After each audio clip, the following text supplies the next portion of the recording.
Salut à tous, c'est Charles. Alors, on se retrouve aujourd'hui, premier essai de la SNRC, donc Edge 88 GT V2, donc avec son châssis carbone, full carbone, hein. Les pièces en alu. Franchement, c'est un beau châssis. Bon, quelques petites particularités. Normalement, vous aurez vu la vidéo de montage avant que je roule. Donc là, on vient directement avec le support de pare-choc supérieur en appui contre la cellule. Donc SNRC m'a dit que c'était normal. Donc voilà. J'ai mis un servo pour le frein, mais pour l'instant il n'est pas activé parce que là j'ai essayé avec la FlySky, la FS GT7, j'ai pas réussi à faire ce que je voulais. Donc du coup pour l'instant pardon, je l'utilise pas. On verra, j'essaierai certainement une autre radio, peut-être la Dumbo, pour voir si j'arrive avec la Dumbo à l'utiliser. J'ai pas mis les bar stabs puisque comme vous avez vu aussi au montage, les trous dans les triangles sont trop étroits pour les chapes. Donc j'ai pas cherché dans mon stock si j'avais des chapes plus fines ou commencer à reprendre en fait à la Dremel les trous. Donc j'en ai parlé à SNRC, ils m'ont demandé plus de précision, donc je vais leur parler. Team Undercover n'ont pas monté encore leur exemplaire personnel, donc ils n'ont pas su me répondre. Mais c'est pareil, donc je vais leur faire un petit retour, comme quoi SNRC m'a répondu. Parce que ça c'est cool, c'est que quand vous dialoguez avec des boutiques, ben, si vous avez un retour des fois avant eux, faut pas hésiter à communiquer avec, hein. C'est comme nous, je pense qu'ils aiment bien avoir des infos quand on peut si on les a. Donc là bon, j'ai mis la carrosserie de Jean et Thomas, donc la Alsace, tout simplement parce que j'ai la caméra qui me gêne. Alors, tout simplement parce que ben j'ai pas voulu mettre la carreau que Bertrand m'a peint. Oh, j'ai un trim de malade. Hop. Alors, subtrim. On va baisser.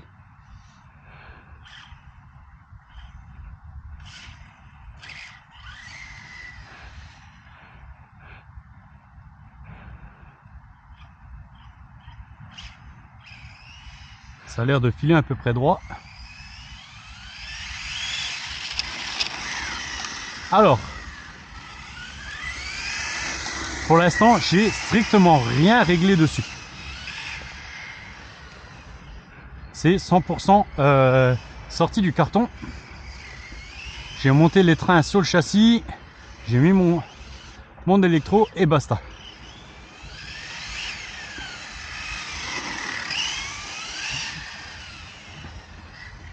Donc pour rappel, diff avant et diff arrière, 100 000 CST. Donc là on le sent, hein. Plus les pneus sont peut-être... J'ai bien fait de mettre la carrosserie Alsace.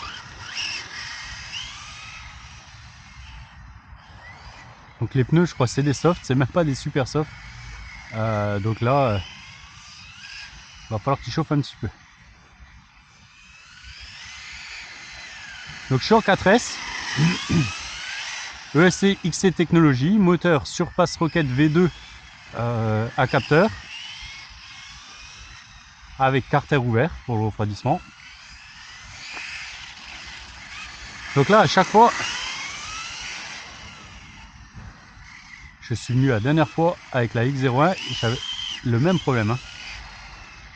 Là il y a le cul qui veut se balader. Va falloir régler, hein. Mais là de toute façon pour moi le diff arrière est beaucoup trop dur, c'est sûr.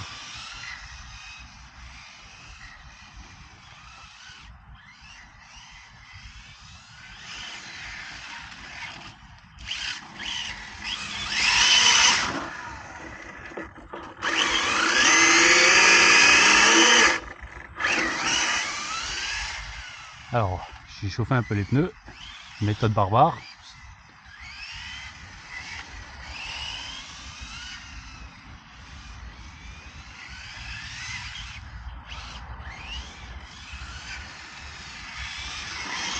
Alors c'est pas la plus belle des carreaux, mais bon, au moins elle protège. Je suis sur un filet de gaz.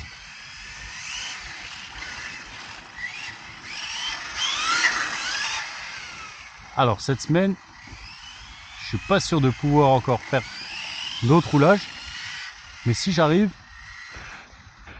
j'essaierai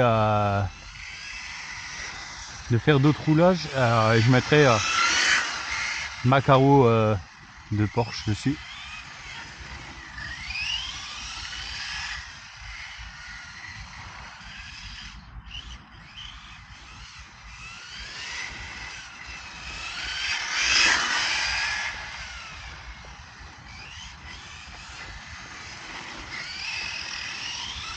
En tout cas, à part le problème que là, voilà, je peux pas mettre gaz. Youhou, elle a l'air assez précise, hein.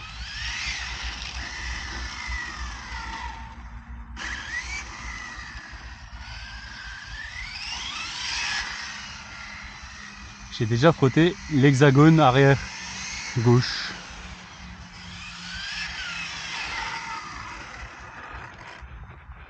Et ouais, quand ça a fait la touchette, ça a déjà frotté.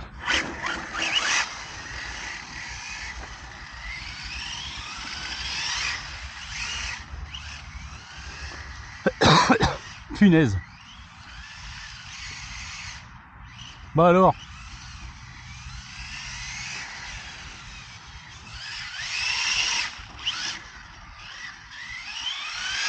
Bon là je pense que les pneus ça aide pas. J'avais des GRP DS1 encore à la maison, j'aurais peut-être dû les prendre, hein. Oh, oh, oh. C'est ça plus ce diff derrière très dur. Ah ouais non mais dès que je remets gaz, elle décroche du popotin. Sauf une fois qu'on est lancé. On va faire un petit...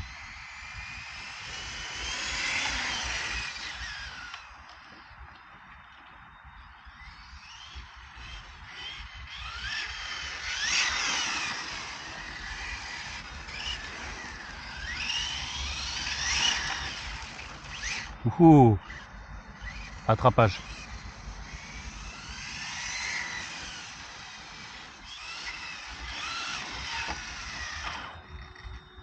Ah c'est le ventilo de l'ESC qui s'est allumé déjà.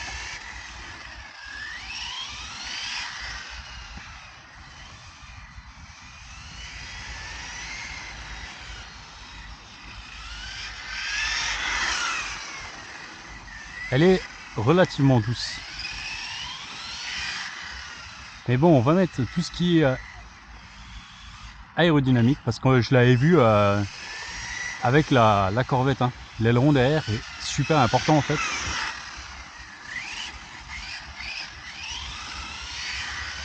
Je l'avais vu avec la Corvette et avec la Serpent. Donc voilà. Pour ça, on va passer sur une vraie carreau. Celle-là, on la gardera quand on fera les sauvages avec les copains. Ça veut pas aujourd'hui, hein. Décidément.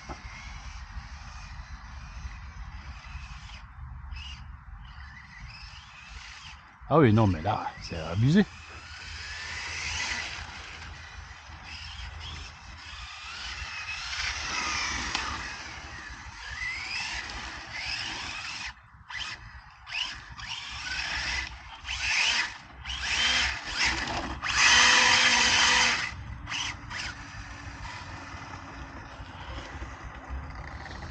C'est abusé, ça tient pas du tout là.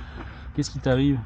Pourtant les pneus sont un peu collants, donc ils commencent déjà à chauffer. Devant pas, mais derrière oui. Si devant un côté. Donc ça devrait... Le moteur commence à chauffer aussi.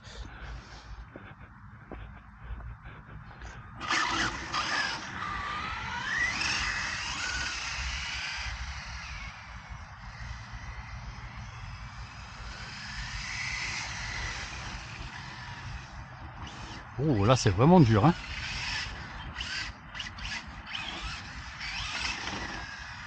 Ce que j'ai pas regardé, c'est si j'ai pas une roue qui se dévisse.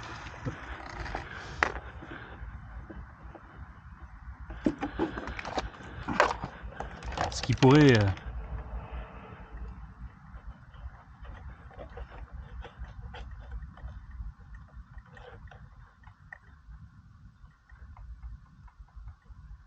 Là on a un peu de jeu, mais rien.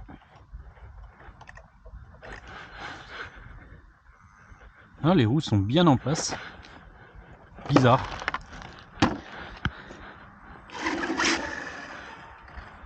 Là si j'ai quand même un problème. Ah ouais, ok. Alors ça c'est cool, c'est les vis que moi j'avais pas touché. Mais du coup, elles étaient pas serrées sur le châssis.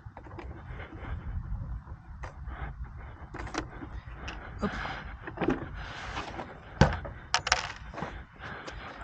Bon ben, on remettra ça. Alors là du coup, sans maintien, sans carreau, c'est des fois beau, c'est des fois pire. Ah là c'est une catastrophe.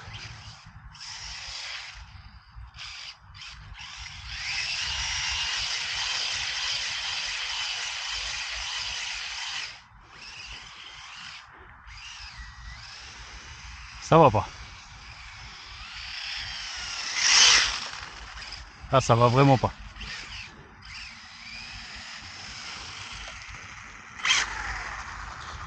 Donc elle va avoir le droit de passer sur le banc, hein, parce que là ça va vraiment pas.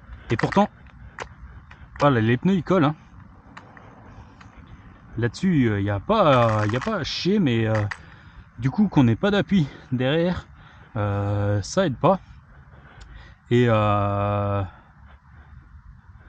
plus comme dit, voilà, c'est vraiment sorti de la boîte. Mais ça m'embête un petit peu quand même. Hein.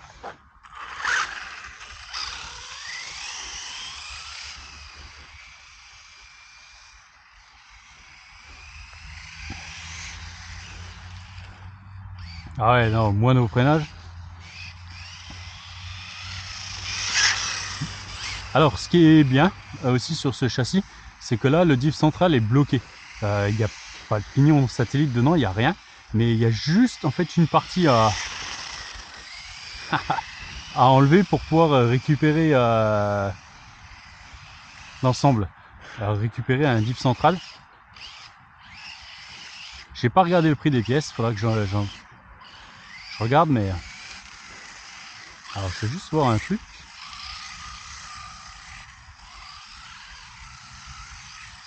Ah, ça va. On n'est pas trop mal en direction.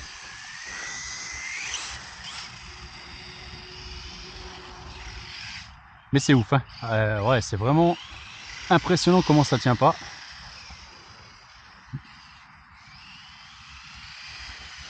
Donc je pense qu'il va vraiment falloir que je me penche dessus, que je mette l'aileron derrière.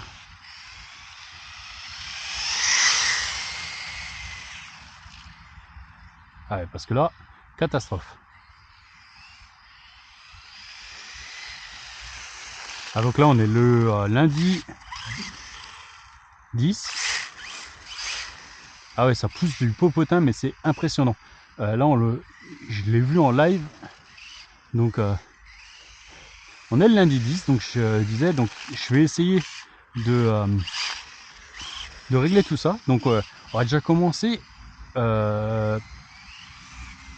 par faire le diff arrière. On va y aller vraiment. Du coup, c'est dommage, j'ai pas le temps d'aller sur le circuit là en ce moment.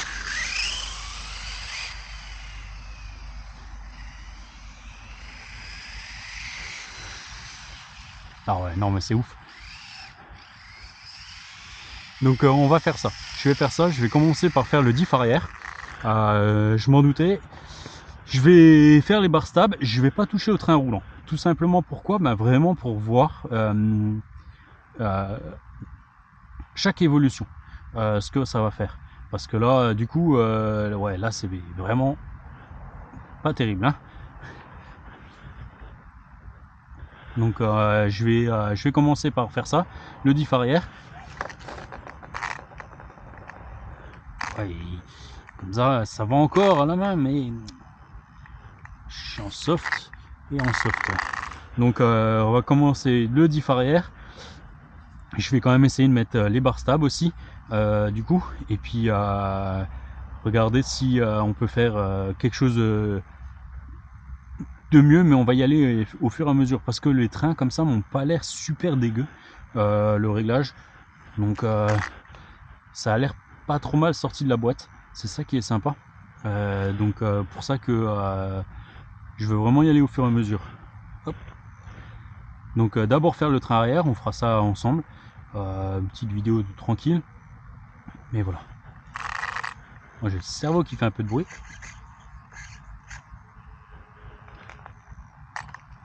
Il est pas content. Il grogne un petit peu. Mais voilà. Allez. Bon bah du coup je vais vous laisser là-dessus. J'ai encore la serpent. Je vais refaire un petit pack avec la serpent. Ouais. On va essayer les nouvelles batteries. Allez, je vous laisse et puis je vous dis à bientôt. Ciao ciao.